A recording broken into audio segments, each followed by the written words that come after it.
Hi viewers, అందరికీ నమస్తే friends.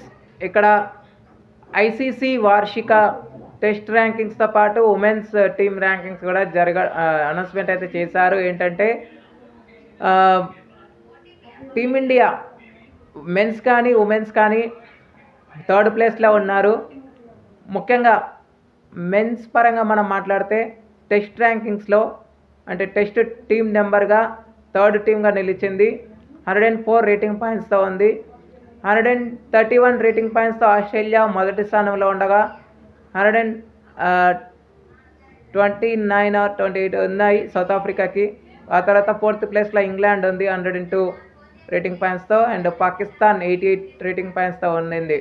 And ఇకపోతే ఉమెన్స్ పరంగా మనం మాట్లాడితే ఇక్కడ కూడా ఆస్ట్రేలియా ఆధిపత్యం మొదటి స్థానంలో.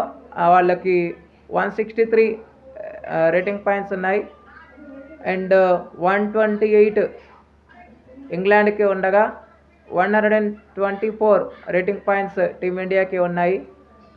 అండ్ ఇది వన్డే ర్యాంకింగ్స్, వన్డే టీం పరంగా చెప్పుకోవచ్చు. అండ్ T20 పరంగా అయితే ఎలాంటి ర్యాంకింగ్స్ అయితే ప్రవేశపెట్టలేదు. అయితే గైస్, ఇక్కడ లాస్ట్ ఇయర్ మే నుంచి ఆడినటువంటి మ్యాచెస్ అన్నీ పరిగణలోకి తీసుకొని ఈ ర్యాంకింగ్స్ అనేది వెల్లడించారు. ఇక 100 రేటింగ్ పాయింట్స్తో సౌత్ ఆఫ్రికా 4th ప్లేస్, అండ్ 93 రేటింగ్ పాయింట్స్తో న్యూజిలాండ్ 5th ప్లేస్లో ఉండడం విషయం. Okay friends, thank you. ఇలాంటి అప్డేట్స్ కోసం ఛానల్ని సబ్స్క్రైబ్ చేయాలి, కమెంట్ చేయండి. మరొక అప్డేట్తో మేము ఉంటాను ఫ్రెండ్స్. అంతవరకు సెలవు, నమస్కారం.